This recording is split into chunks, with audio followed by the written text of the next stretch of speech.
Fala pessoal, Papo de Salão no ar. Hoje nós temos aqui a presença do Dr.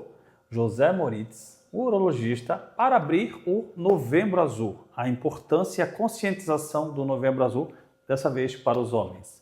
Acabamos aqui o Outubro Rosa, tivemos aqui a presença de várias pessoas importantíssimas, como a doutora Ana Rosa, falando tecnicamente sobre a conscientização, duas histórias maravilhosas com Gisele Toledo e Elisandra Querindo, falando sobre a superação do câncer de mama e um timoma, que é um câncer no peito.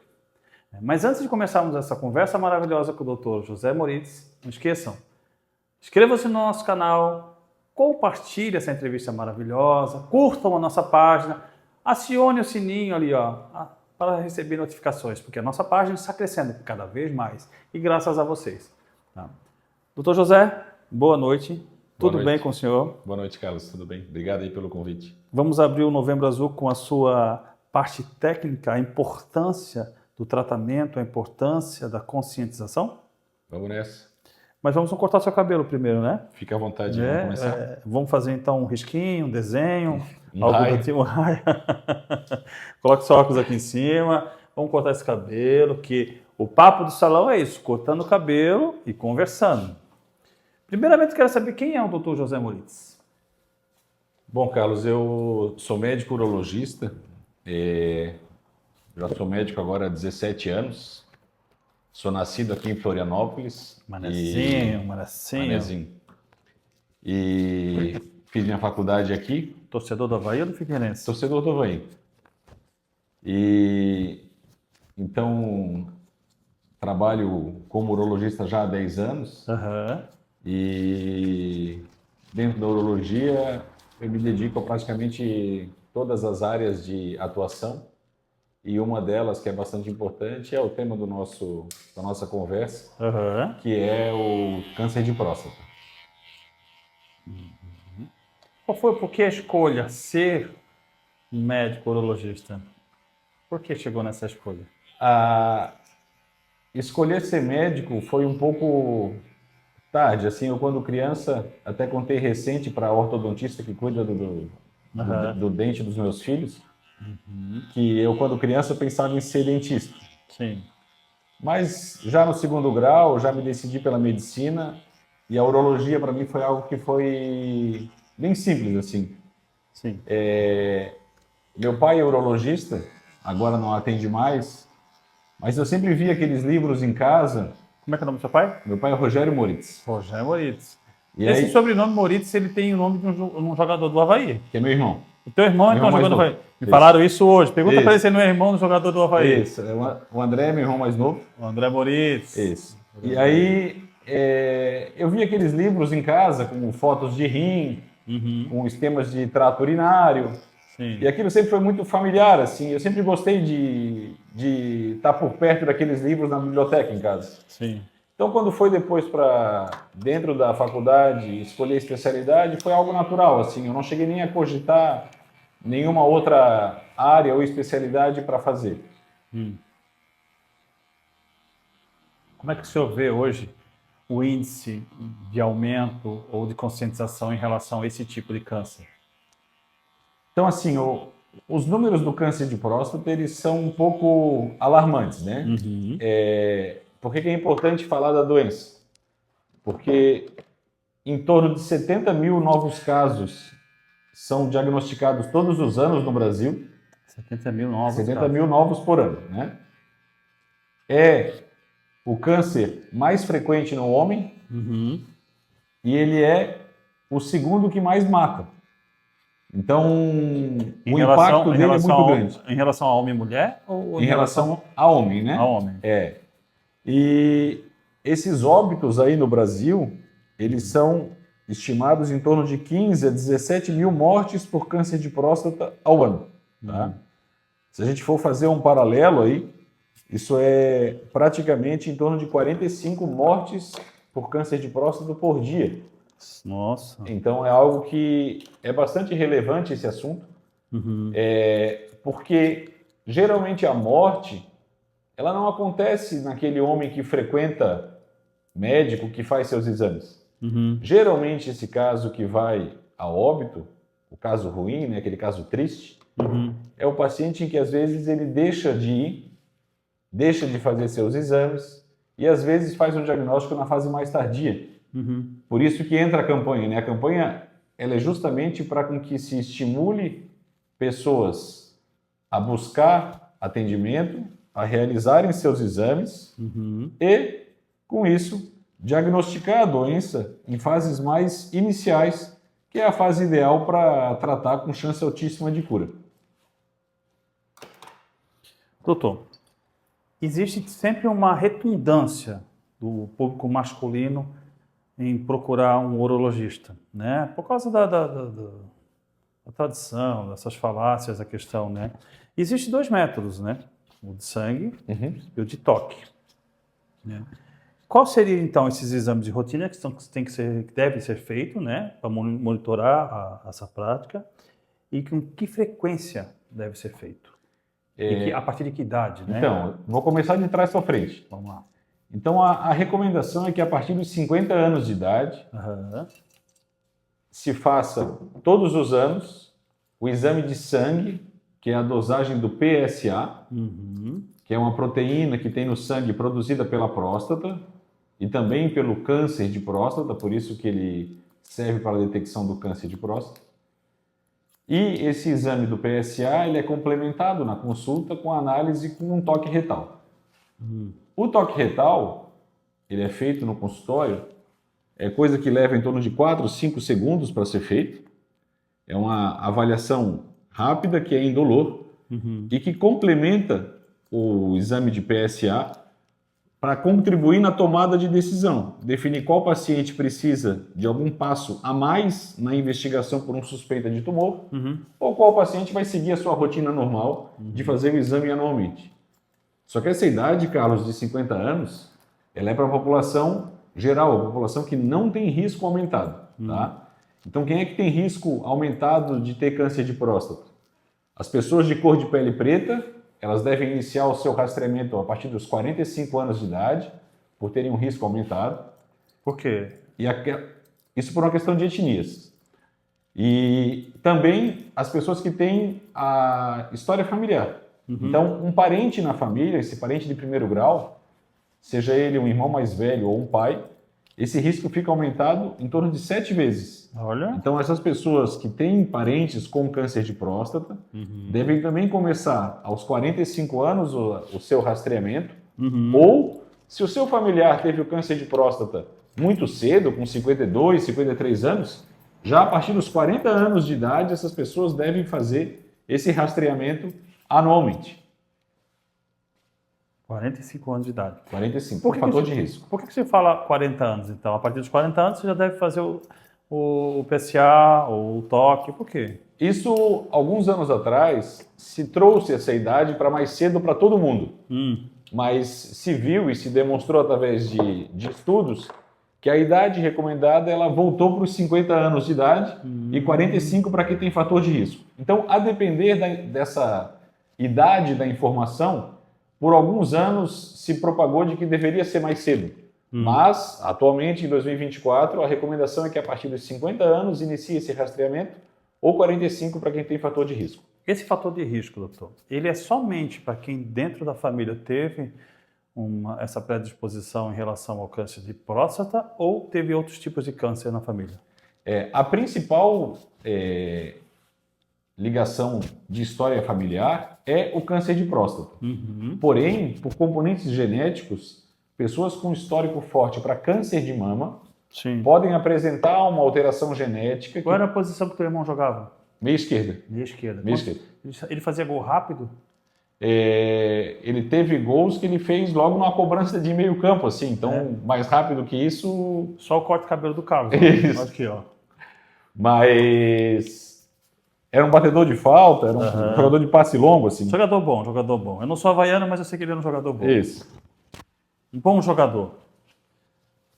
Então, a gente continuando o assunto, por favor. O câncer de mama, em algumas pessoas que têm essa alteração genética, ele também predispõe ao câncer de próstata. O câncer de mama. O câncer de mama. Então, se pessoas têm na família... Eu vou sentar aqui do lado do seu. Vou colocar só óculos aqui, tá? 2, 3 parentes com o câncer de mama, Sim. Esse paciente ele também tem um fator de risco aumentado, ele tem que procurar um pouco mais cedo o rastreamento para iniciar a procura do câncer de próstata mais cedo.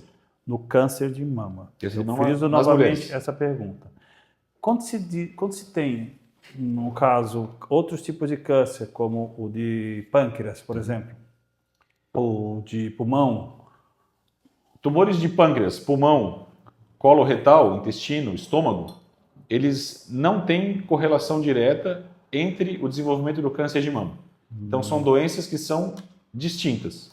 Mas, obviamente, a gente sabe que boa parte das origens dos cânceres, eles têm um pouco de uma origem comum, que são pacientes que às vezes não têm bons hábitos de vida, pacientes que têm um consumo exagerado de bebida alcoólica, tabagismo, pessoas que não praticam atividade física, excesso de peso, uma dieta muito baseada em gordura e carboidratos, podem predispor a determinados tipos de tumores.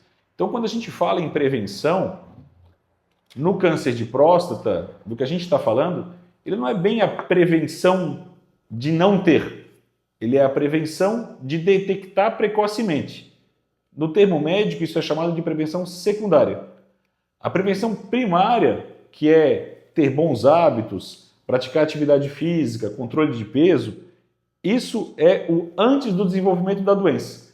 Que para o câncer de próstata não tem nada muito estabelecido, assim como tem para evitar câncer de pulmão, câncer de garganta, câncer de estômago, como cigarro e outros hábitos que contribuem diretamente para o desenvolvimento do câncer. o câncer de próstata ele não tem uma definição, você comete muito isso, então chega a ter um câncer de próstata. Não. Isso não tem fatores de risco diretamente ligados, tem por ligações indiretas. Existe algum sintoma que a pessoa pode se identificar, auto-identificar para o câncer de próstata? Ou ele é silencioso como alguns outros cânceres? Se tiver, ferrou. Se o diagnóstico do câncer de próstata for por sintoma, está fora de prazo. Então, Que quer dizer que ele já está avançado. está avançado. Então, o cenário ideal do diagnóstico do câncer de próstata é quem não sente absolutamente nada, quem tem sua vida sem nenhuma limitação, vai à consulta, realiza os exames, faz uma avaliação com o urologista, encaminha uma sequência de investigação e fecha um diagnóstico de câncer de próstata. Em casos avançados, quando, por exemplo, antes da década de 90, quando não existia o PSA ainda, que é um exame que ele é relativamente recente, se a gente for pensar na história da medicina, antigamente se fazia às vezes diagnóstico de câncer de próstata por fraturas de metástases do câncer de próstata. Ou seja, o paciente já tinha o tumor primário, ele já tinha se espalhado, já tinha crescido no osso, ele já tinha gerado fraturas, e aí se diagnosticava um câncer de próstata. Porém, hoje em dia não. Hoje em dia o diagnóstico do câncer de próstata é em homens completamente assintomáticos numa avaliação de rotina. Esse é o cenário ideal, é para isso o alerta, é para isso que tem que procurar, é para isso que a gente precisa estimular, difundir conhecimento, fazer com que as pessoas busquem atendimento. Perigosíssimo, né? Então quem pratica atividade... Não, é mais uma máxima que dentro das nossas entrevistas ela é falada, né? Atividade física, como é importante na vida do ser humano. Seja qual for a atividade que você está fazendo, se for uma boa atividade física, ela tem um benefício enorme para a sua vida. A doutora Ana Rosa frisou muito sobre isso aí na questão do câncer de mama e outros tipos de cânceres. Várias outras pessoas que tiveram aqui de importância falaram sobre essa questão da atividade física. E as pessoas, num grande percentual, vamos tirar aqui Florianópolis, que é uma cidade que tem muitos praticantes, né? Mas um grande percentual de grandes cidades tem pessoas acima do peso ou obesas, né? E eu acho que assim, ninguém vai falar contra, né? Porque assim, a atividade física, ela vai ser importante para trazer um envelhecimento saudável, vai evitar doenças degenerativas, a atividade física vai evitar doenças crônicas como pressão arterial aumentada, como diabetes. Então, o benefício da atividade física, ele vai muito além. E as pessoas, às vezes, buscam num consultório ou numa realização de muito exame a sua salvação. Exato. Mas a principal salvação que cada um pode ter para si mesmo é Praticar atividade física, cuidar com aquilo que se alimenta, ter bom padrão de sono, ter um bom controle do nível de estresse, tudo isso vai contribuir para que a gente cresça com saúde. E quem vai crescer com saúde vai ter muito menos doenças ao longo da vida, das mais diversas, incluindo até os cânceres. Exatamente. Doutor, tem uma pergunta aqui. O que pode estar causando dor ao urinar ou um desconforto na região pélvica? Pensando em homens, né? Porque o urologista ele atende tanto homens quanto mulheres, né? É basicamente um meio a meio na prática. Mas pensando em homens, as causas mais comuns de início para isso seriam infecções, seja elas das mais diversas, cistite, prostatite, pode acontecer isso, até infecções genitais, testiculares podem causar, como às vezes pedras. Tá? Então os cálculos urinários, não necessariamente com cólica renal, podem causar sintomas como esse. Então isso são coisas que podem se manifestar e às vezes investigação com exame de urina, com exame de ultrassom, com exames de sangue, se consegue cercar essas principais possibilidades e aí fazer o tratamento mais específico para o diagnóstico que tiver. Sinto que tenho que urinar com muita frequência, esse é de um ouvinte. Ou urgência. Isso é normal? Isso não é normal, isso é da próstata. Então acho que isso é importante a gente diferenciar, porque às vezes esse homem chega no consultório preocupado em saber que ele não tem câncer de próstata. Mas a gente também se esquece que próstata não é só câncer. A principal alteração da próstata, que é o crescimento, é o tamanho, o aumento de tamanho, que é a hiperplasia prostática ou HPB. Essa hiperplasia vai acompanhar todos nós. Você, eu, seus filhos pequenos, meus filhos pequenos, quando chegarem a vez deles envelhecerem, esse crescimento de próstata ele vai acontecer. Isso já se inicia a partir dos 40, 45, 50 anos de idade, esse crescimento. Mas os sintomas ele podem surgir aos 50, 55, 70, 75, 80, ou o indivíduo pode morrer sem se incomodar ainda com a sua próstata, mas ela vai invariavelmente crescer ao longo do tempo. E nesse universo... Mas e por que ela vai crescer? Porque por ação hormonal, a próstata ela responde ao hormônio masculino, ela responde à testosterona. Então quanto mais tempo a gente vive sob a ação de hormônios masculinos produzidos por nós, mais esse tecido prostático vai se desenvolvendo e vai crescendo. Então, esse crescimento de próstata pode começar a causar um aumento de frequência urinária, o indivíduo começa a levantar para ir 2, 3, 4 vezes no banheiro à noite, ele começa a ter que fazer força para urinar, ele começa às vezes, quando ele termina, parece que não saiu tudo, ele começa a ter um pouco de urgência, como estava ali na pergunta, que é a necessidade de, tendo vontade de ter que ir logo, porque fica muito ruim adiar a ida ao banheiro. Tudo isso são sintomas desse aumento de próstata, da hiperplasia prostática. Nessa questão da frequência de você ir ao banheiro, né? Por exemplo, pessoas que têm que tomar uma média de 6 litros de água por dia. Certo. Não, frequentemente elas vão ao banheiro, isso é fato. Ela vai ter que ir ao banheiro. Então já não está correlacionado a isso, né? Não, isso já é uma coisa... Isso é a gente tem que tentar diferenciar o aumento da frequência, porque a ingesta é muito alta, porque a bexiga vai ter uma capacidade de 400, 450 ml, às vezes um pouco mais, às vezes um pouco menos. E uma pessoa que vai tomar 6 litros de líquido no dia, ela talvez vai urinar 3,5, 4 litros por dia.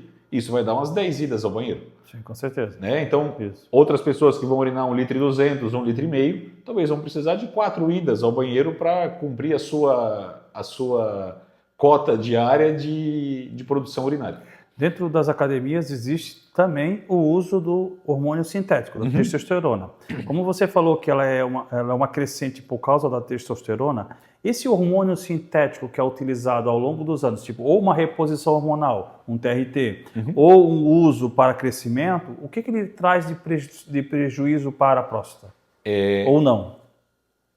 Geralmente quem usa isso é o homem jovem. E o homem jovem, ele não está muito preocupado com a sua próstata. O que é o homem jovem? Qual a 20, idade? 25, 30, 35, 40 anos. Tá? Nesse homem jovem, uma preocupação que tem que ter em mente na reposição de testosterona, seja para performance, seja para uma reposição por necessidade, é a questão da fertilidade. Porque a testosterona também vai agir sobre testículos, pode inibir a produção de espermatozoide, e esse indivíduo que repõe testosterona, geralmente em dose acima do fisiológico, ele passa por um período em que ele é infértil, muitas vezes com uma azoospermia, ele fica zerado de espermatogênese. Esses indivíduos, com o passar do tempo, cessando o uso, eles podem recuperar essa produção ou não. E às vezes, mais tarde, casados, buscando gerar filhos, eles chegam no consultório e podem colher consequências desse uso, que na época era para performance física, de às vezes gerar infertilidade. Isso às vezes vai requerer tratamentos e acompanhamento. Mas no homem mais velho, a reposição de testosterona, ela precisa ser acompanhada além de controles laboratoriais para níveis de testosterona, nível de PSA, porque a testosterona ela pode ir estimulando a próstata. Se houver um câncer de próstata, ele pode estimular esse câncer de próstata a crescer mais. Friso aqui, a reposição de testosterona não causa câncer de próstata, ela não protege do câncer de próstata, mas ela não causa câncer de próstata, então ela é segura de ser feita, mas o paciente que está sob tratamento de testosterona, ele tem que ser mais vigilante para o câncer de próstata. Então esse paciente ele tem que fazer PSA mais vezes do que uma vez só ao ano. Ou seja, ele não causa, não protege, mas pode, se houver, ele pode intensificar o aumento. Ele acelera o crescimento da doença. Uma metáfora interessante para isso é que a testosterona é a gasolina. Muitas vezes o homem sem testosterona, ele está sem energia, ele está caído, é um carro sem gasolina. Sim. Ele repõe testosterona, ele geralmente melhora o humor, melhora a disposição, melhora o vigor físico, melhora a libido, melhora o interesse sexual, melhora às vezes a ereção. Tudo isso ele pode melhorar se realmente estava bem indicado testosterona para ele. Mas essa gasolina, que vai fazer aquele carro funcionar bem, rápido, ele também pode, se houver uma brasa de um câncer de próstata, aquela gasolina pode virar labareda. Então, a testosterona sozinha, se não tem brasa na próstata, vai ficar tudo ok. Mas se houver um pequeno foco de câncer de próstata se iniciando, essa testosterona injetada, ela vai acelerar o crescimento. Por isso a necessidade de pesquisar e procurar com mais frequência em quem faz reposição de hormônio. Interessante. Antes dessa pergunta aqui, eu quero fazer uma outra pergunta. Essa questão do hormônio é bem interessante, sim. Ali embaixo da parte do saco escrotal do homem existe tipo uma fibra, né, um cano. Quando se sente dor naquela fibra, assim, como se fosse uma cãibra, às vezes, né? Tá solto no dia, daqui a pouco, sente uma dor forte ali. O que quer dizer isso? Tem bastante estrutura dentro da bolsa. Os testículos e logo acima deles tem os epidídimos. Ali, a partir dos epidídimos, é onde começa o armazenamento de espermatozoide. Mas esse epidídimo ele pode, às vezes, se inflamar por um pequeno trauma, uma roupa mais justa, um movimento que faz, às vezes, não cruzar uma perna. Às vezes, pessoas que passam muito tempo dirigindo, pode ter um pouco mais de sensibilidade, faz um pouco mais de compressão. Isso pode, às vezes, reter um pouquinho mais de sangue naquele testículo. Pode, às vezes, ter um pouco de varizes, que é a varicocele. Isso pode gerar um pouco de desconforto e sensibilidade maior. Então, algumas coisas podem estar acontecendo. Às vezes, podem, inclusive, ser coisas fora da bolsa. Por exemplo, as hérnias inguinais, as hérnias de virilha, elas podem, por irradiação da dor, desencadear uma sensibilidade ou dor testicular. Mas o problema não está lá embaixo no testículo, ele está aqui em cima na virilha, e aquela compressão da hérnia que se protui para dentro do canal inguinal irrita a inervação, os nervos que passam ali, essa dor fica refletida lá no testículo. Então tem uma gama de doenças que poderiam causar sintomas semelhantes. Nada específico, Nada. né? Essa é uma pergunta minha mesmo, né? Eu sou uma pessoa que tem muitas varizes, né? Isso. Então pode até, no caso, ser das varizes. Quais são as causas e opções de tratamento para quem tem incontinência urinária? A incontinência, que ela é mais frequente em mulheres, né?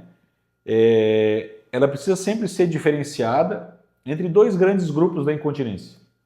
A incontinência de esforço, Sim. que é aquela mulher que perde quando tosse, espirra, salta na academia, quando faz uma aula de jump, que é a incontinência porque o mecanismo que segura a urina, ele está mais fraco do que a pressão que a bexiga sofre naquele esforço.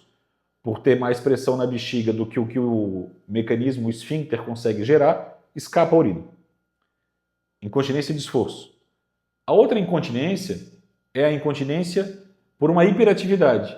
É uma bexiga que funciona por conta própria.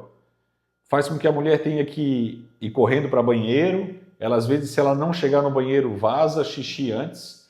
Esse componente da bexiga hiperativa também pode atingir os homens. Uhum.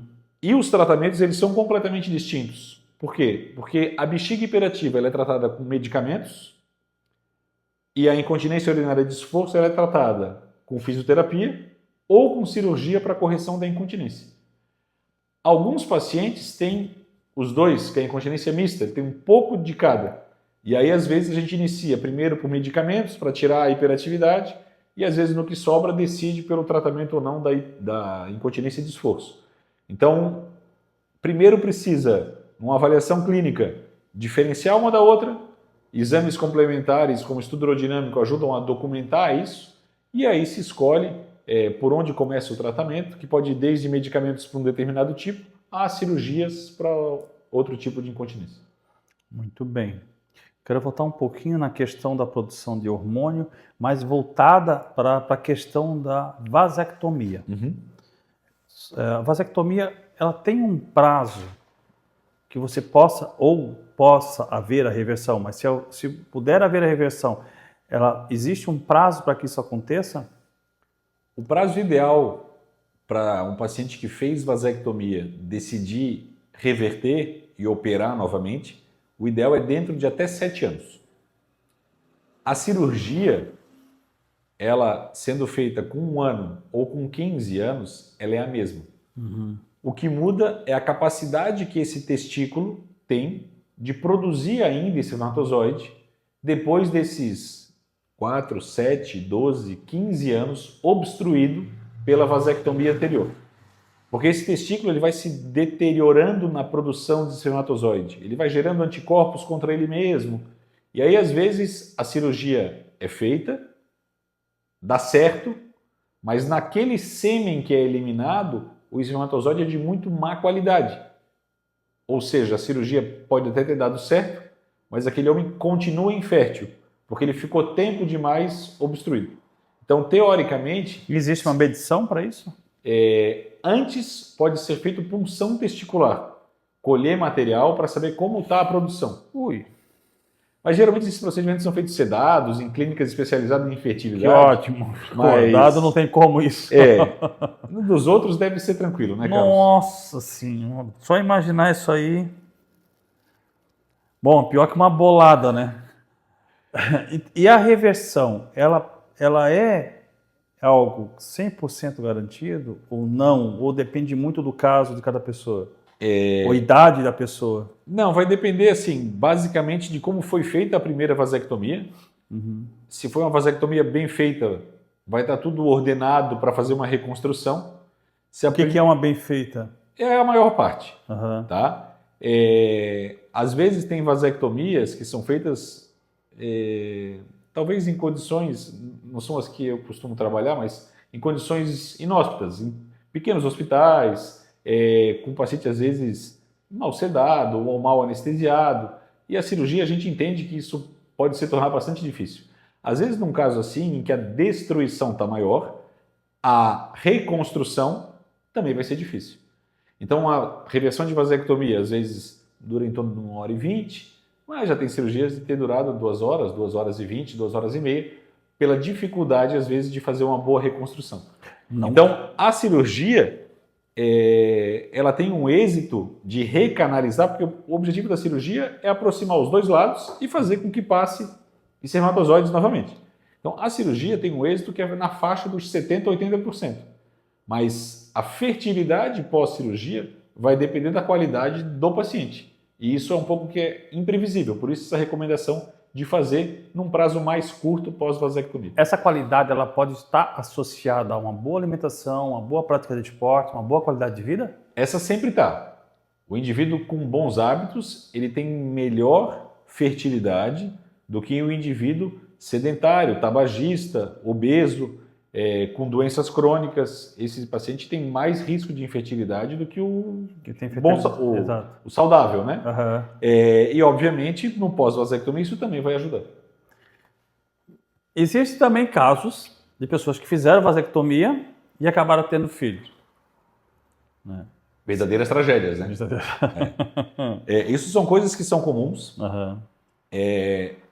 Geralmente, o motivo disso é o paciente que logo nas primeiras semanas pós-cirurgia, por um escape de espermatozoide de um lado, ele consegue recanalizar e chegar do outro lado, quando ainda é muito cedo. Mas eles não são feitos nós? É cortado um pedaço, pelo menos do jeito que eu faço. A gente corta um pedaço, Isso. a gente cauteriza as pontas, a gente amarra com um nó de nylon que vai ficar lá até o caixão e a gente ainda deixa eles em posições diferentes para evitar com que esses pequenos heróis encontrem o seu destino anterior. Mas isso geralmente acontece... um espaço longo, né? Geralmente se deixa em torno de 1,5 cm, quase 2 centímetros de brecha. Esse aí é guerreiro, É guerreiro. cara. Mas Esse que passar é guerreiro. Mas daí o que é a situação? Esse paciente que recanaliza, o exame detecta. Então qual é o problema? Eu já precisei reoperar homens de vasectomia, fiz uma inclusive recente, feita por mim mesmo. Uhum. Aquele paciente, ele fez uma primeira contagem, estava super baixo, fez um segundo exame, subiu. Ou seja, ele foi operado adequadamente, mas recanalizou. Tá aí a importância do exame. Então, o paciente que faz uma vasectomia e desaparece, e acha que ele nunca mais vai gerar filhos, é esse que pode aparecer alguém batendo na porta, pode ter um rolo extraconjugal, pode ter uma desconfiança familiar, porque daí engravida uma esposa, isso vira às vezes uma guerra de família, até com que as coisas fiquem documentadas. Médico fica implicado nessas coisas, mas a ênfase ela precisa em que não é só operar a vasectomia, depois de 3 meses de operado, fazer um exame e confirmar. Depois de 3 meses? 3 meses. Caraca. Não é na sequência. Não. Paciente que faz um exame 3 meses pós-vasectomia, que teve pelo menos nesse período em torno de 30 ejaculações, que faz um exame e está zerado, esse nunca mais repete. Eita. Cuidado aí, Carlos. Eu fiz a minha vasectomia com 30 anos. Isso já foram 17 anos.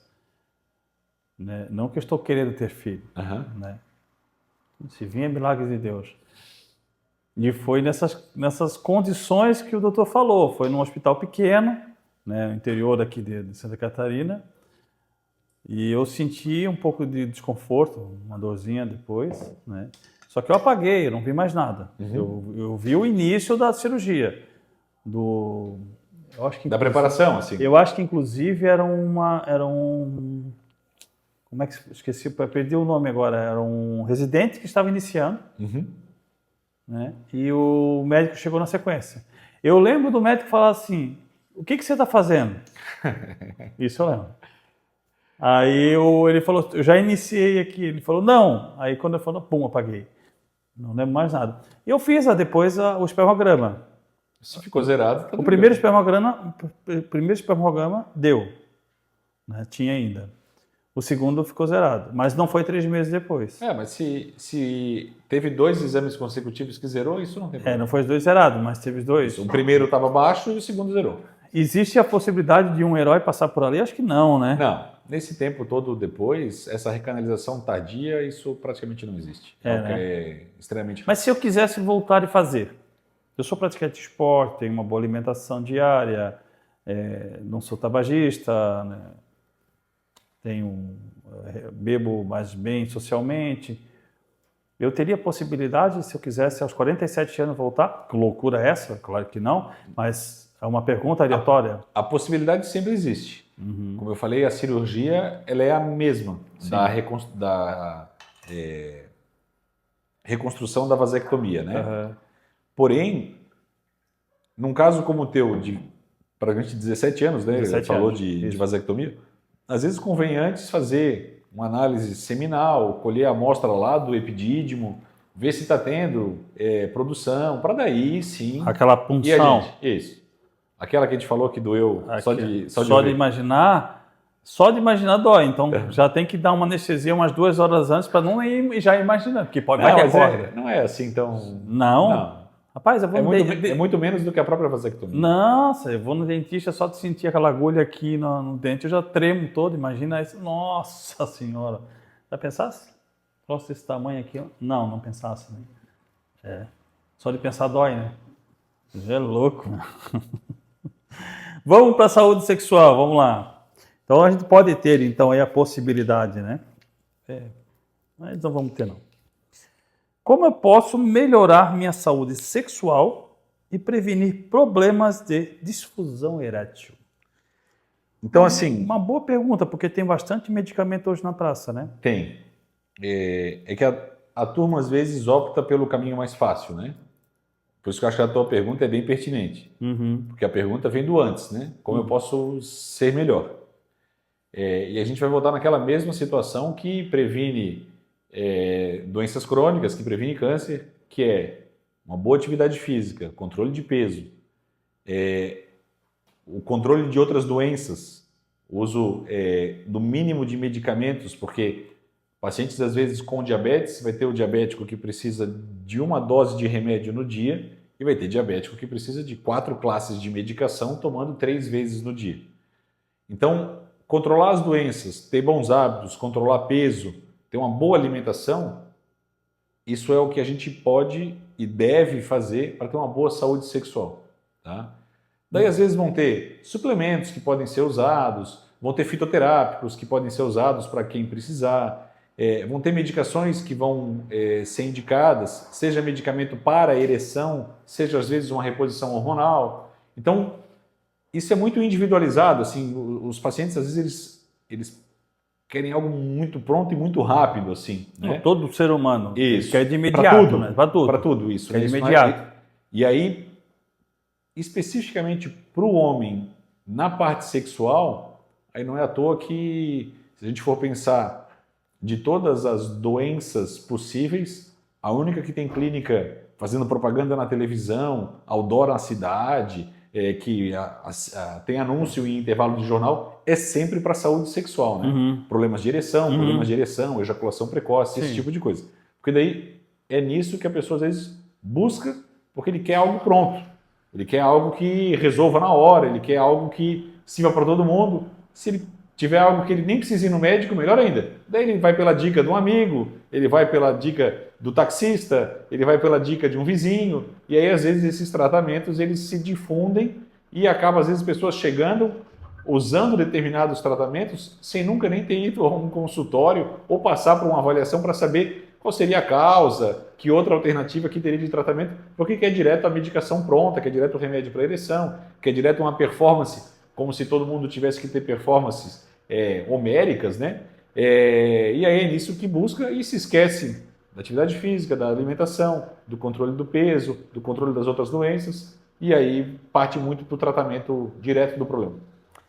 E esse tratamento direto com o problema, o uso contínuo de medicamentos, né, na utilização de álcool e outros derivados, qual o prejuízo que ele traz para o organismo da pessoa? Porque todo medicamento ele deve ser controlado, por menor que seja, certo?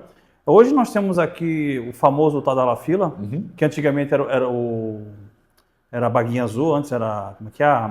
Sildenafila, que era o Viagra. O Viagra, que era o mais famoso, né? Ele teve essas recorrências de problemas cardíacos e tal, problemas em geral. E hoje o famoso... Eu vou só corrigir. Não teve, tá? Viagra continua seguro e continua tão efetivo quanto Tadalafila. Ele só tem perfis diferentes. Porque a Tadalafila tem 2 formatos. Sim. Numa dose um pouco mais alta, ela é para um uso eventual com duração entre 24 a 36 horas. Ou, numa dose mais baixa, ela permite um uso diário. Tá? Já o Sildenafila, que é a primeira medicação que surgiu, ele tem uma indicação para o uso eventual. então ele requer um certo planejamento, ele precisa ser usado em torno de 1 hora antes daquele encontro sexual, e ele tem uma janela de ação que dura entre 4 a 6 horas. Então, a medicação ideal depende muito do perfil do paciente, baseado numa frequência de relações, numa previsibilidade ou não. Aquele indivíduo que tem a relação dele mais ou menos previsível no dia, ele não vai ter uma relação às 2 horas da tarde, ele consegue às vezes se organizar. Então as medicações têm diferentes formas de uso, e isso vai poder às vezes permitir com que o tratamento do Carlos seja diferente do José, do João, do Pedro, e às vezes vai ter usos mais adequados baseado no que o paciente precisa de tratamento. Mas esses usos inadequados, né? Esses usos que eu acabei de falar. Vamos botar uso recreacional, né? Recreacional, Isso. né? Por exemplo, uso diário de 5 miligramas do tadalafila, ou de 10 miligramas, ou quando o conhecimento de pessoas que fazem o uso extremo de anabolizantes, por exemplo, né? Para extremos, não são atletas, mas usam níveis altos, né? Doses muito altas. Eles acabam perdendo a questão de ereção e libido. Então, eles acabam utilizando um medicamento como o tadalafila ou Cialis, né? Acho que é Cialis, né? Isso. Para poder ter esse retorno dessa ereção, que o libido não vem através disso, da ereção. E o quanto é prejudicial isso? Eu acho que o prejudicial já está no início, né? Então, quem está usando testosterona acima do que deveria, sim, geralmente esses usos de testosterona, eles não são mantidos. Então esse indivíduo ele, às vezes passa por 3, 4 dias de testosterona acima de 1.000, 1.200, 1.800, e ele, 3, 4 dias depois daquilo, ele já está em níveis perto dos 600, que seria o nível normal, alto para a população. E como ele gosta mais dos dias de 1.800 e não dos dias de 600, ele às vezes acha que aqui ele não está bem. E aí ali faz ele precisar do remédio, buscar o remédio, e ele vai alimentando um certo ciclo vicioso de uma altíssima performance sexual do ponto de vista de ereção.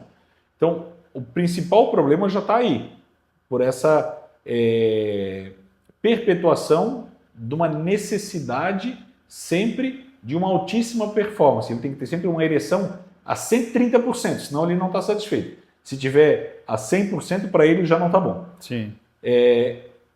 Por outro lado, o paciente que usa sempre, ele vai criando um pouco de um aspecto de dependência. O medicamento, ele geralmente não perde o seu efeito ao longo do tempo. Não? Não, mas a dependência vai fazendo com que, às vezes, o paciente sem o medicamento tenha uma piora de atividade sexual ou de qualidade de ereção que ele não tinha antes. Só que a gente também tem que entender que esse homem também ele vai envelhecendo. Ele vai envelhecendo, ele não vai se cuidando, ele vai sempre usando a medicação como bengala, como substituto do bom hábito. É mais fácil comprar um remédio na farmácia, ter sempre na mochila, na bolsa e usar quando precisar, do que ter que carregar tênis, calção, meia, cueca, toalha, ficar 1 hora na academia, cuidar com o que come. Então, dá trabalho. E aí vai sempre pelo caminho mais fácil. Mas aí, agora eu vou para uma linha que eu gosto, né? Eu gosto e gosto muito. E não gosto nada, que é a questão de medicamento. Eu sou avesso ao medicamento. O que eu não puder usar de medicamento, para mim, é 100%. Então, eu já não procuro. Eu procuro mais a questão do cuidado natural. Mas essas pessoas que procuram esse lado, que é do medicamento, ao longo prazo, é um sintético entrando no seu corpo, né? Aí vem aquela minha outra pergunta, que é, você disse que ao longo do prazo o medicamento ele continua se mantendo por igual. Eu achei que é ao contrário, o organismo se acostuma tanto com aquele medicamento que você tem que utilizar doses maiores, né? Essa foi a minha pergunta. Mas ao longo do prazo que as pessoas continuam usando esse medicamento, ele como é hepático, vai para o fígado, vai para a corrente sanguínea, né? E vai aferindo vários órgãos do corpo, ele não se torna prejudicial mesmo se você tendo que usar esse medicamento? Vamos pensar assim, ó. Um uso único de uma medicação dessa já tem seus efeitos colaterais. Sim. Os principais efeitos colaterais dessas medicações, sim, umas têm um pouco mais, outras um pouco menos, sensação de uma sinusite, assim, Então dá dor de cabeça, Isso. faz um rubor facial, a orelha fica um vermelhão assim, e fica aquela sensação de uma pressão na cabeça. Vamos pensar que alguém use isso ao longo de 6 anos, 8 anos. Que não use todo dia, mas que use 4, 5 vezes por semana. A quantidade de analgésico, às vezes, que a pessoa já usou para combater o efeito colateral do remédio que ela usou primeiro para ter a ereção, só a carga acumulada de um simples paracetamol, de uma dipirona, e todos os seus malefícios, eles vão se somando, né? Então, eu entendo, concordo com o teu raciocínio, e eu sou da mesma visão. Não é porque eu sou médico que eu gosto de remédio. O que eu gosto é resolver problema. É que a grande maioria olha para o médico na questão de já é uma farmácia ambulante. E às vezes, se eu não prescrever remédio, eu vejo pessoas saírem frustradas do meu consultório. Mas eu não me importo com isso, porque eu entendo que o que eu preciso é resolver o problema. Se, às vezes, o problema tem uma solução mais duradoura, que vai ajudar em diversas outras coisas, eu enfatizo muito isso.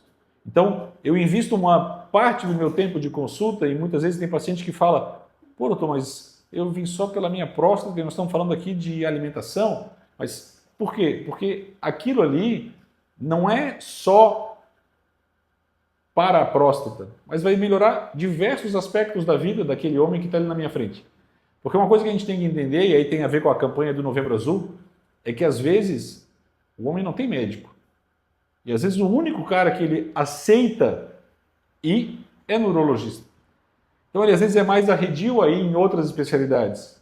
E aí às vezes o urologista tem a oportunidade de, naquele homem que está ali na frente, que teoricamente veio só para fazer seu PSA com toque retal, mas ele às vezes está mal orientado do ponto de vista alimentar, seus outros exames não estão bons, sua função de tireoide não está boa.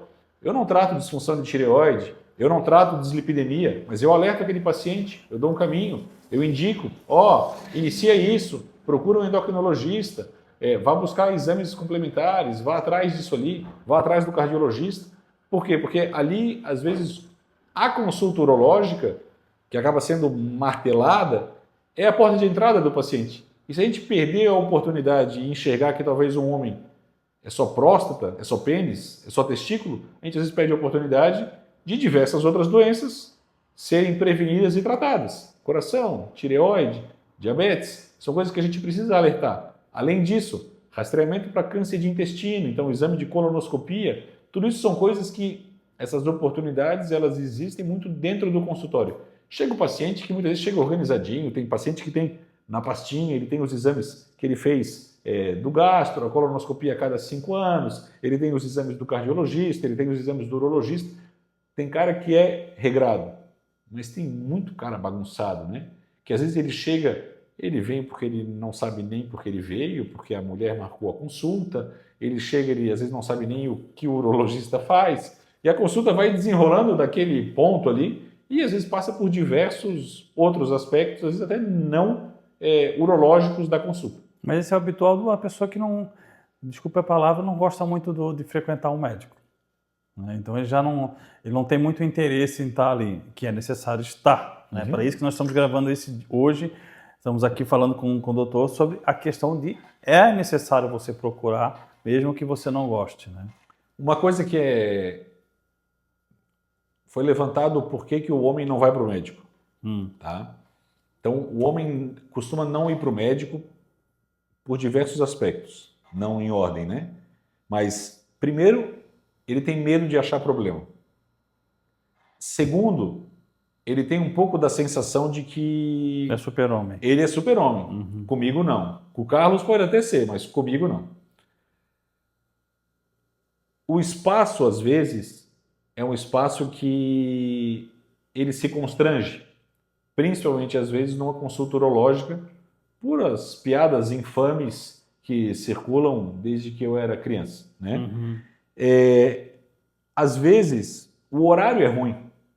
O homem com essa sensação de que ele tem que se dedicar ao trabalho, de que ele tem que prover, de que ele tem que gerar, ele não se tira tempo para se cuidar. Então ele não vai para atividade física, ele não frequenta consultório, ele não faz seus exames, justamente porque a prioridade para uma boa parte dos homens, isso hoje tem mudado um pouco, mas para uma boa parte dos homens é trabalhar, botar dinheiro em casa, cuidar da família, cuidar da esposa, e essa é a sua função.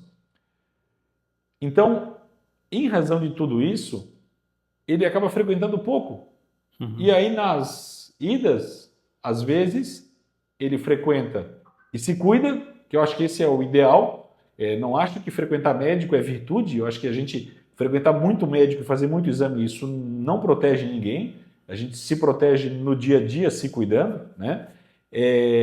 Mas aquele que não frequenta e se cuida, esse tem muito mais chance de dar certo do que o que não frequenta e não se cuida. Esse talvez vai para aquela nossa estatística inicial de 45 mortes por câncer de próstata por dia. Ou aquele que frequenta e só vai atrás da pílulazinha mágica Isso. E não se cuida da mesma forma. Então, assim, a estatística do câncer de próstata, ela é de que 1 a cada 7 homens vai ter câncer de próstata ao longo da sua vida. É pesado isso? 1 a cada 7. 1 a cada 7, tá? Alguns vão morrer antes de ter o câncer de próstata, certo? Por diversos motivos. Mas desse 1 a cada 7, o que a gente precisa justamente é fazer sempre os diagnósticos no início, para não ficar com a questão de doença avançada e dos óbitos. Porque pensando no tratamento do câncer de próstata, o paciente com diagnóstico precoce, ele trata e cura. Ele fica em acompanhamento, mas a doença não volta. Então, 95% do câncer de próstata, quando é diagnosticado na fase inicial, o paciente é curado com o tratamento e a doença não volta. Para os pacientes que fazem diagnósticos em fases avançadas, eles entram numa sequência de tratamento que vai durar enquanto aquela vida durar.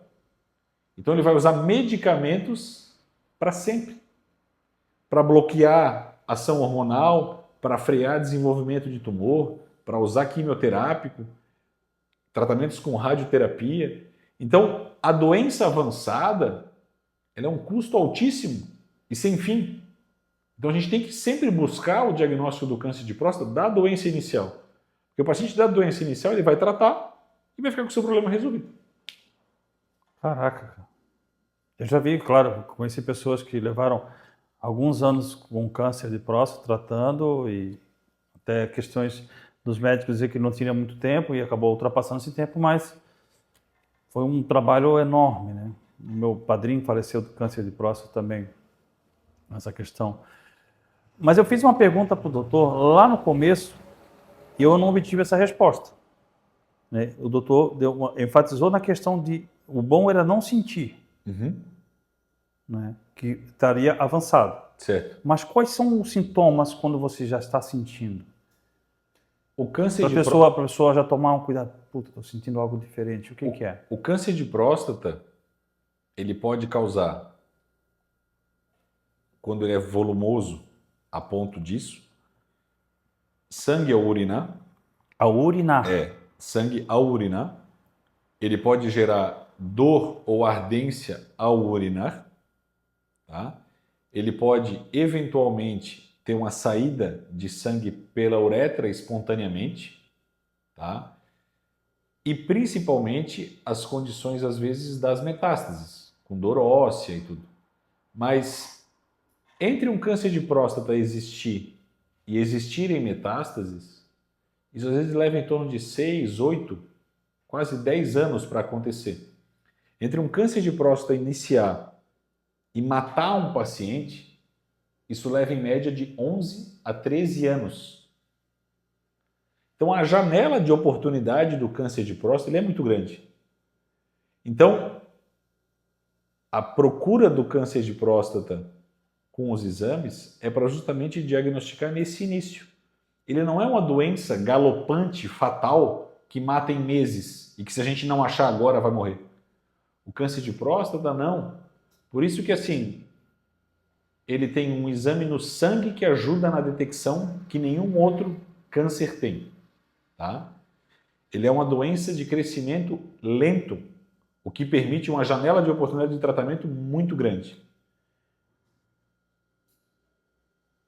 Exame de laboratório tem em qualquer lugar do Brasil praticamente, tá? Porque até em comunidades ribeirinhas a assistência à saúde consegue, em Amazônia, chegar nessas comunidades. Então, a ênfase tem que ser muito no diagnóstico, porque até o peso de tratamento para o Estado ele é muito menor no tratamento inicial do que ficar com aquele paciente com o tratamento da doença avançada. Isso tem uma idade? Uma cronologia de idade? Na verdade, tem a cronologia do início da doença. E aí vão ter pacientes Independe da idade. Tem pacientes assim, eu já operei homens com 48 anos de idade. Já operei homens com 76, 78 anos de idade que tinham uma boa performance. Mas o percentual? O grosso é entre os 60 e 75 anos de idade. Antes disso, são aqueles componentes mais genéticos, aquele componente familiar ruim. Uhum. Então, quando um familiar tem um câncer de próstata antes dos 60 anos, aqueles homens daquela família já tem que começar porque a sua chance é altíssima. Altíssima. É bem diferente se um pai tem o câncer de próstata com seus 73, 75 anos de idade. A chance daqueles filhos ele é maior do que a população geral, mas não tão grande quanto daquele homem que tem cedo. Seria um mapeamento como é feito hoje pelo câncer de mama. Você pode fazer esse mapeamento. E tem por exemplo, se eu tenho alguém na minha família que teve lá antes dos 60 anos, antes dos 50 anos, vamos botar mais raro ainda, dos 50 anos, 40 e poucos anos. Então, eu com 20 e poucos, 30 anos, eu posso fazer um mapeamento? O ideal é 10 anos antes do familiar. Então, assim, 48, 38, né? 51, 41. Mas antes disso não pode ser feito. Não, igual é feito o câncer de mama. Poder pode, mas ele não tem validade, ele não faz sentido. É um exagero. Então, uns 10 anos antes já 10 tem uma anos validade. antes do familiar com a doença. Tem uma validade. Então, o grupo de risco é acima dos 60 anos. 50 inicia rastreamento. Rastreamento. A maior incidência é entre os 60 e 75. Que é o grupo de risco. Isso. Tem que ser feito. É que, na verdade, assim, Carlos, o grupo de risco é todos nós homens, né? E aí a pesquisa, ela inicia em todo mundo. Mas aí... Mas é porque assim, a pesquisa não precisa ser diferente. Um homem de 52 ou um de 63 vão fazer um exame por ano. Ele não precisa ser pesquisado mais por causa da idade. Basta fazer um exame ao ano. Um exame ao ano. Na verdade, todos acima do... Então, essa história que a gente estava falando sobre os 40 anos, como você falou, agora mudou, voltou para os 45, 45 ou 50. Então, independente disso, passou dos 40, vai lá e faz o exame. Isso. Pronto. Faz o exame. Faz o PCA uma vez por ano, para dar aquela garantia. Já resolve. Já ajuda bastante. Já faz um mapeamento por ali. Muito bem. Vamos voltar aqui para a saúde sexual. Outra pergunta. Quais fatores contribuem para a disfunção erétil e como eu posso tratá-la? Eu acho que isso a gente conversou antes ali, né? Seria os maus hábitos e tudo. Isso. A gente falou tanta coisa. Existe uma relação entre minha condição urológica e minha vida sexual? Sim. Principalmente pelo impacto na qualidade de vida. Então, o indivíduo que, do ponto de vista urológico, tem muito sintoma urinário por uma próstata aumentada, que dorme mal porque ele levanta 4 vezes para fazer xixi, a saúde sexual vai impactar também, né? Então, essa relação ela passa pela qualidade de vida, mas uma piora da saúde urológica vai gerar uma piora de saúde sexual e vice-versa. Porque o indivíduo que também, do ponto de vista sexual, ele estiver insatisfeito, seja por uma piora de ereção, por uma perda de libido, por uma ejaculação precoce, isso também vai piorar a qualidade de vida. Isso também pode piorar, às vezes, o sono desse paciente, pode impactar em sintoma. Então, uma coisa acaba influenciando na outra. Muito bem. Prevenções e cuidados, doutor. Vamos lá. Então, assim, deixando de uma maneira bem clara, né? A gente detecta precocemente, faz essa prevenção secundária do câncer de próstata com exame de sangue do PSA e toque retal a partir dos 50 anos de idade, uma vez por ano, mais cedo para quem tem fator de risco. Bons hábitos vão sempre ajudar, seja para o câncer de próstata, seja para as outras doenças. Então, na prevenção, além dessa prevenção secundária de detectar cedo, a gente tem que ir antes. Controle de peso, alimentação adequada, menos quantidade de comida, menos ingestão de carboidrato, mais atividade física e, com isso, menos doenças urológicas. Muito bem. Doutor, o que eu posso fazer para prevenir cálculos renais? Parte nós estamos fazendo aqui, né, Carlos? Tomar bastante líquido, Muita água. principalmente água, tá? O líquido não é a Coca-Cola, tá, gente? Isso. Não é refrigerante, Porque muito menos cerveja, não é? Eu não tomo bastante líquido, tomo 4 cervejas por dia. É porque o indivíduo, quando toma cerveja, que ele vê a sua urina transparente, ele acha que está limpo por dentro, né? Mas daí ele se esquece que horas depois ele desidratou pelo álcool, porque ele perdeu água demais, e aí ele está com dor de cabeça da ressaca e com a urina alaranjada, né? Então, a cerveja, ela não protege, tá? Nem o chopp. Já a água, ela gera uma diluição urinária, então aquele indivíduo que forma cristais ficam diluídos na urina, e essa diluição urinária inibe a agregação desses cristais para formar a pedra maior. Então as principais medidas é tomar bastante líquido e restringir na alimentação e nas bebidas o sódio. Pô, mas a pedra não é de cálcio, por que eu vou restringir sódio na comida? Porque o cálcio da comida, então o cálcio do leite, o cálcio do queijo e dos derivados do leite, ele é regulado no intestino. Ele não cai na corrente sanguínea e ele não chega lá na urina. Já o sódio, esse sim, é filtrado no rim e quando ele chega lá na parte final, ele é retido pelo túbulo e joga para fora cálcio na urina. Então o indivíduo que toma e que ingere muito sódio, ele vai ter mais cálcio na urina. Como a maior parte dos cálculos são de cálcio, ingerir mais sódio vai aumentar o risco de formar pedra. Tem particularidades de pedras de ácido úrico, que daí tem que restringir carne vermelha, embutidos, salame, salsicha, crustáceos, que tem muito ácido úrico, mas o grosso é bastante líquido, na faixa de 2,5 litros por dia, para ter uma urina sempre clarinha assim, e restringir o sódio na alimentação. Sucos prontos, sucos industrializados, refrigerantes, são extremamente ricos em sódio. E açúcar. E açúcar. Esse muito. Esse é o fator primordial, né? Açúcar. Tem açúcar, tem adoçante, tem corante, tem conservante, tem um monte de coisa que não devia estar. A melhor coisa que tem é isso aqui, ó, água. A água é importantíssimo, né? Cara, eu conheci gente que não tomava um pingo de água no dia. Coca-Cola era o fator principal dele. Nossa, um dia ele vai ter um problema sério com o cálculo renal. Pensa na saúde, né? Nossa, fora o diabetes, fora a demência, fora outras doenças. Exatamente, né? Que causa, né? A água é importantíssima para o organismo da gente, né? Tem que tomar, e tomar assim muita água. Faz bem, água não faz mal. Como já agora estão colocando, eu vi um meme que o cara está colocando saborização na água, né? Porque a água tem gosto. Ele não gosta do gosto da água, mas a água não tem gosto, ué. Que a água é amarga, mas a água não tem gosto. Né? É o melhor líquido que existe, entendeu? Então tem que tomar. Algo que eu possa mudar na minha dieta, acabou de falar, para melhorar minha saúde urinária? Bom, menos sódio. Entra no bons hábitos, menos sódio. Uma coisa que é importante é, às vezes, o que mais impacta, às vezes, é urinar à noite, no homem com um aumento de próstata. Então ele precisa, às vezes, evitar o que a gente está fazendo aqui, que é tomar muito líquido perto da hora de deitar.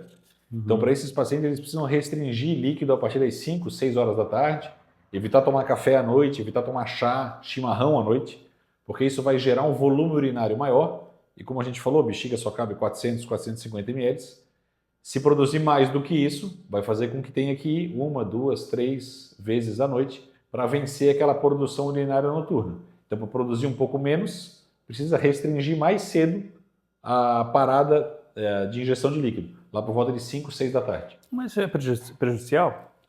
Não é prejudicial, mas eu entendo que a noite é feita para dormir, né? Sim. A gente levantar, interromper sono 2 vezes, 3 vezes, nem todo mundo volta para a cama e adormece em minutos. Uhum. E às vezes essa falta de umas 2 vezes, uma meia hora, 40 minutos, às vezes vai fazer falta no dia seguinte. Então, às vezes o dormir melhor, dormir todas as fases do sono, vai fazer com que às vezes o outro dia seja de uma melhor performance Então, do que esse sono intercortado. Né? O prejuízo, então, ele vem para o sono, Vem né? pro sono. Só para o sono. Então, Isso. aí eu concordo com o doutor. Vamos lá. Tratamentos e procedimentos. Quais são as opções de tratamento para a minha condição? Né? Condição urinária, as condições de excesso de ácido. Vamos pensar assim, da parte da incontinência a gente já falou. Acho que a gente não falou talvez do tratamento do câncer de próstata. Uhum. Né? No câncer de próstata, o tratamento se resume basicamente à cirurgia para retirada completa da próstata ou para radioterapia. Tá? Quando a gente às vezes vai falar, não sei, talvez a pergunta se talvez não foi relacionado a algo à pedra, Uhum. às vezes a pedra vai passar por tratamento clínico e às vezes vai conseguir uma eliminação, uma expulsão espontânea daquela pedra, ou às vezes vai precisar de cirurgia, seja ela endoscópica, seja ela percutânea, para resolver aquela pedra. Os tratamentos hoje em dia estão cada vez menos invasivos, estão cada vez se usando mais os orifícios naturais. Então, para pedra, por exemplo, é muito raro precisar de uma cirurgia aberta para cálculo, ou até precisar de uma videolaparoscopia. A maior parte se faz por via endoscópica, usando a própria uretra, caminho natural, ou eventualmente por pequenos furinhos nas costas. Acho que essas são basicamente as opções de tratamento. Uhum. O aumento de próstata se trata sempre pelo canal, seja ele do que for, seja com ressecção de próstata, seja com enucleação de próstata. Isso tudo é tratado por via endoscópica, procedimentos de uma noite de internação, alta no dia seguinte. Então, acho que são essas as... E existe algum efeito colateral o tratamento? Os tratamentos são recomendados? Aí vai depender um pouco de cada um, né? Uhum. O tratamento do câncer de próstata ele pode ter consequências.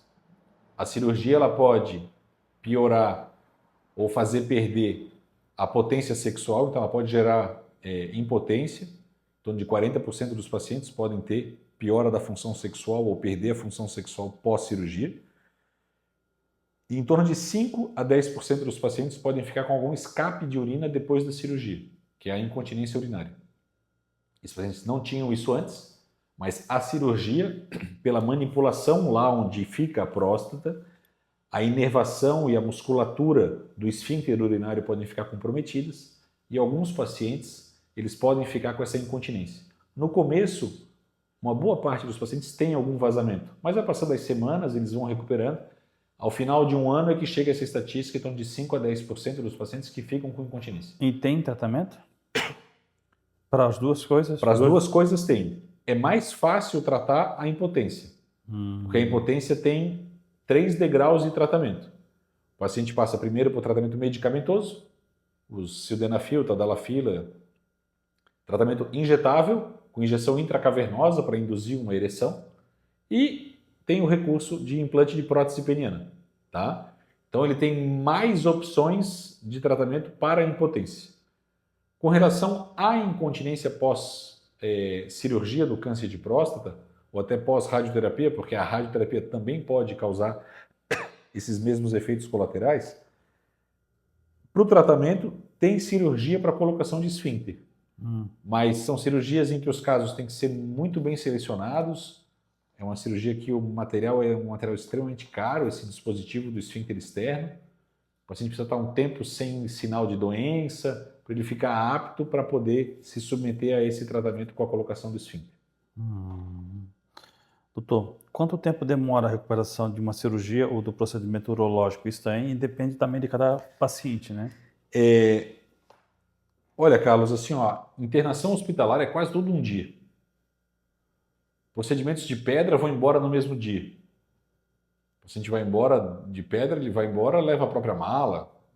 A limitação física é muito pequena. Cirurgias endoscópicas de próstata, uma noite de internação, alta no dia seguinte, sem sonda. Em uma semana, 15 dias, está retomando as atividades. Cirurgias de câncer de próstata já requerem um repouso um pouco maior. Cirurgias de tumor de rim, mesma coisa. Vai levar em torno de uns 45, 60 dias para voltar a uma vida completamente normal, com atividade física e tudo. Mas habitualmente internado é 1 noite, 2 noites, às vezes nas cirurgias de tumores de rim ou cirurgias de câncer de próstata. Mas às vezes chega a ir embora no dia seguinte, 1 noite só de internação. Muito bem. Eu quero fazer 2 perguntas para o doutor, se for possível responder. Uma questão inusitada que aconteceu durante sua carreira, né, com algum paciente, e a outra eu faço na sequência. Tem em mente alguma que aconteceu no seu consultório, na cirurgia?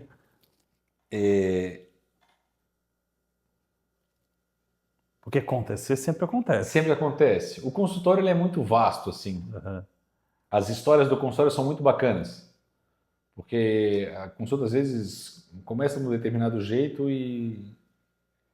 Eu acho que uma coisa que acontece... Eu não gosto de separar uma, assim, mas acontece muito encontros na vida.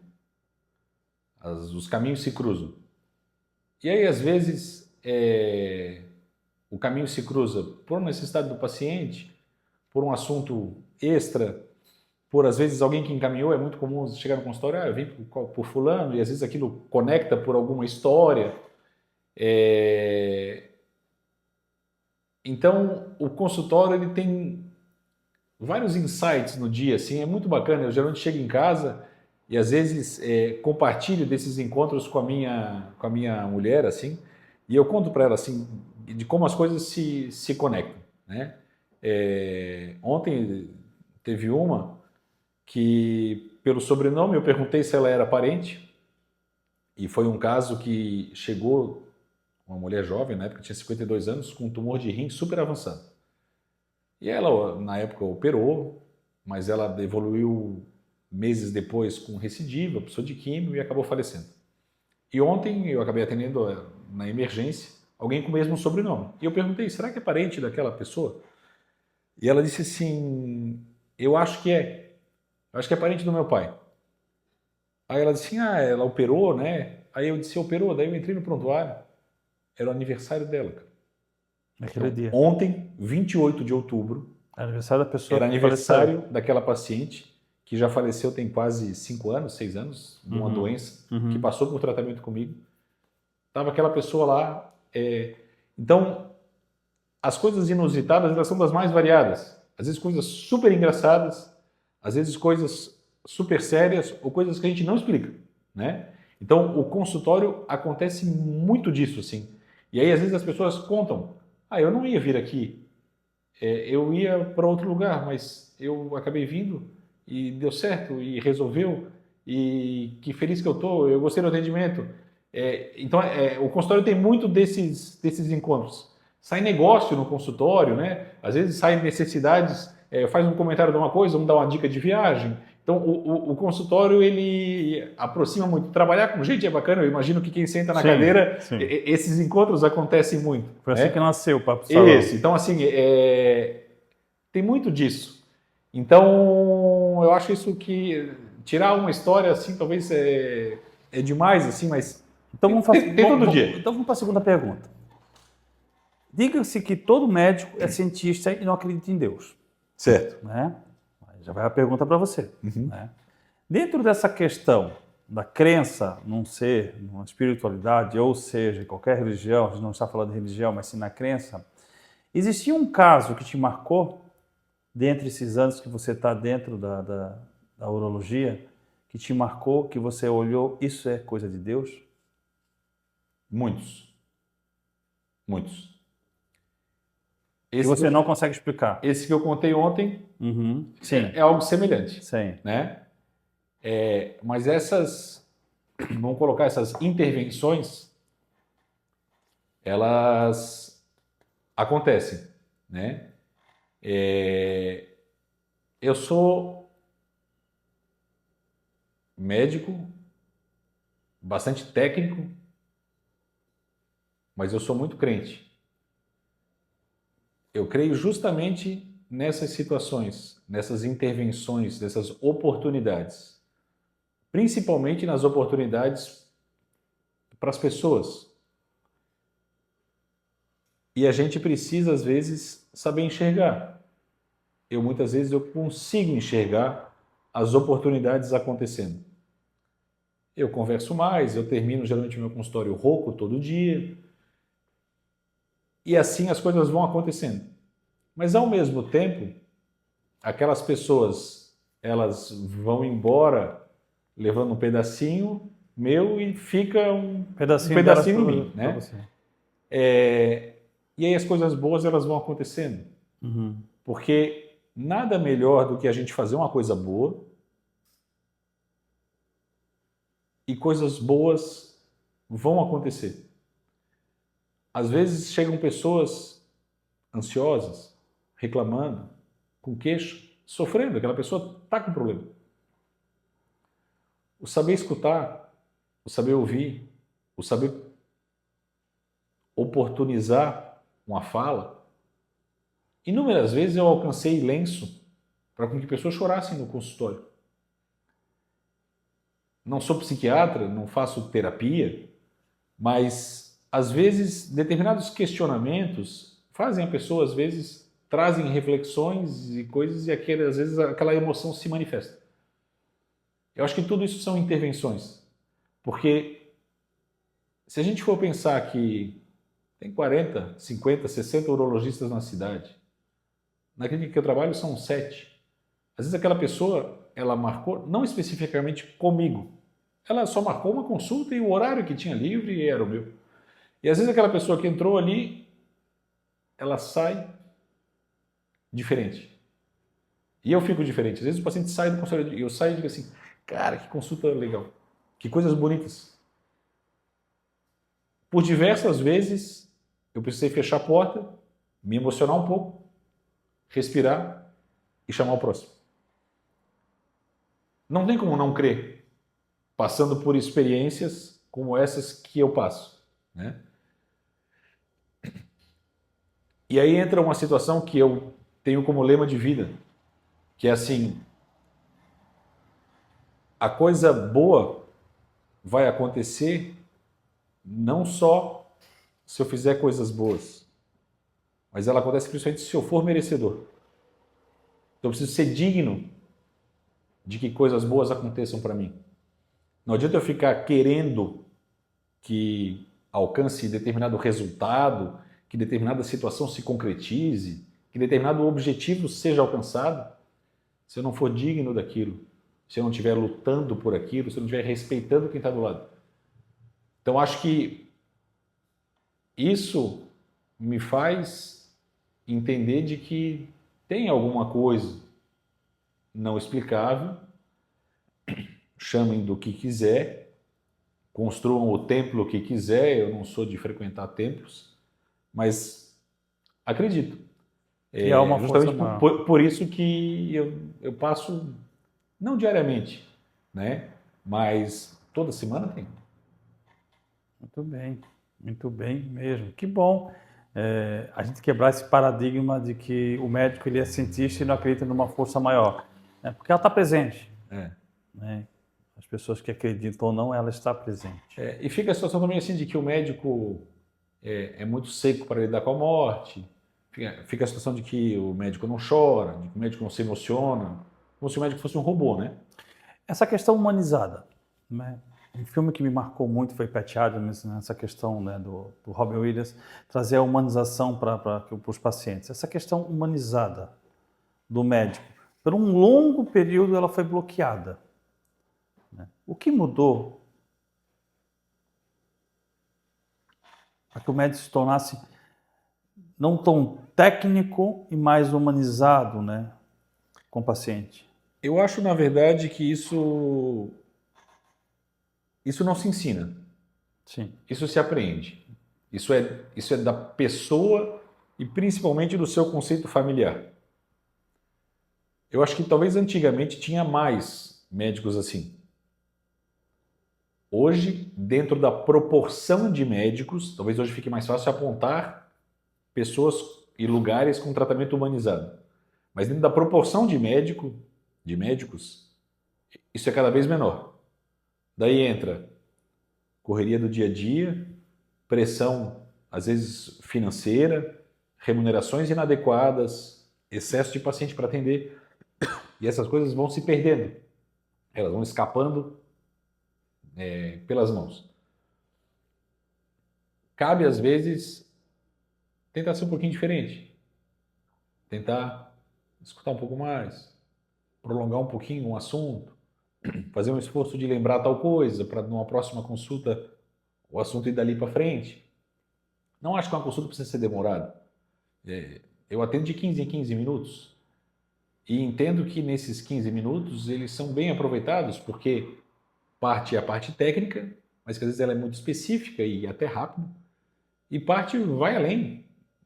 Alimentação, vai a parte às vezes profissional, vai a parte familiar do paciente. Então isso tudo vai. E é onde a gente precisa se esforçar para que isso aconteça. A gente precisa fazer um pouco diferente. A gente precisa se colocar no lugar. A gente precisa entender que podia ser meu pai sentado, podia ser minha esposa sentada, podia ser meu filho sentado do outro lado. Se a gente exercita isso, tudo melhora. O trânsito melhora, o prestador de serviço melhora, o atendimento médico melhora. Nossos políticos deveriam melhorar, porque eles tinham que entender que aquilo eles não estão lá à toa, certo? Não é só uma função, é uma função para a população e não para si, né? Não é pelo poder. Então, eu acho que é esse exercício que a gente precisa fazer mais, estimular mais. Chama-se empatia, né? Isso. Ter a empatia. Cara, muito bom mesmo essa conversa, técnica e humanizada. Muito boa. E antes de eu encerrar o Papo de Salão, o nosso dia aqui hoje, eu queria que você, agora como Dr. José e como José Moritz, irmão do André Moritz, jogador do Avaí, né, para quem gosta do Avaí, deixasse uma mensagem para essa conscientização do Novembro Azul e para as pessoas que têm aquela reclusão, né, de procurar o doutor, seja o José Moritz ou outro urologista. Então, assim, eu acho que a gente precisa difundir conhecimento, a gente precisa falar do assunto, mas principalmente a gente tem que tomar o primeiro passo. O primeiro passo é marcar uma consulta, fazer os exames e seguir, às vezes, indicações de recomendações, de tratamento, de uma investigação mais profunda. A maior parte das doenças, se tratadas no início, a repercussão é muito pequena, principalmente do câncer de próstata. Então não tem motivo que vá fazer com que o homem não vá mais consultar em pleno 2024. Com tudo que se fala, com toda a produção de conteúdo, com toda a mídia, é extremamente ultrapassado a pessoa não ir a um consultório por preconceito. Então não deixa o preconceito de lado, não dê bola para uma piada. Você é maior do que isso. A sua saúde é maior do que isso. Sua família conta com você, a sua família precisa de você. Então se cuide no dia a dia, vá ao consultório, faça o exame uma vez por ano. Não tem nada de ruim ou pejorativo nisso. Fica o alerta, Novembro Azul, prevenção do câncer de próstata, faça seus exames. Muito bom. Doutor, muito obrigado pela tua presença, mesmo aqui. Quero dar continuidade às palavras do doutor e dizer que o que eu falo para os meus, vamos dizer, pacientes, meus clientes aqui no salão, você tem que gostar de você. Se você achar que o seu tempo é limitado porque você precisa trabalhar, você vai sofrer as consequências lá na frente. Isso já é uma retórica de várias, né? Trabalhar demais para depois gastar o seu dinheiro com a saúde. Então, procure se amar mais. Homem, Novembro Azul, isso é para você. Se ame mais, goste mais de você. Olhe para você na frente do espelho e veja essa cápsula que você tem, como ela está sendo tratada. Se você está acima do peso, se você está fumando demais, se você está bebendo demais, se você está procurando um profissional para saber o que está acontecendo no seu organismo, se você está praticando algum esporte, tudo isso, ao longo dos anos, é consequência. você vai sofrer essas consequências. O nosso corpo é um receptáculo, uma máquina que ela vai, ao longo dos anos, se deteriorando, né? vai estragando com o passar dos anos, se você não cuida. Então fica essa dica do início do Novembro Azul, para que você preste atenção, como o doutor falou, não dê bola para a piada. É muito mais doloroso, pode ter certeza, muito mais prejudicial você ter que passar por um câncer do que por uma piada de um amigo. Piada é a besteira. Fica a dica aqui do Papo de Salão. Hoje encerramos aqui esse início do Novembro Azul. Espero que vocês tenham gostado da conversa com o Dr. José Moritz. Tá? Eu gostei, Carlos. Gostou? Gostei. Eu também gostei bastante. Tirou muita dúvida. Muita dúvida. Mas não esqueça, inscrever-se no canal, né? Papo de Salão _ Floripa lá no Instagram e Papo de Salão no YouTube. Nosso canal está crescendo, está maravilhoso, está cada vez mais forte por causa de vocês que nos acompanham. Compartilhem com os amigos essa entrevista, porque é uma entrevista importante, é informativa. Traz para você situações que muitas vezes você desconhece ou você tem medo de conhecê-las. Compartilhe com aquelas pessoas que você gosta sobre essa questão do Novembro Azul também. Acione o sininho para receber notificações e curta a nossa página. Papo de Salão fica por aqui. Beijo grande no coração de todos e até a próxima.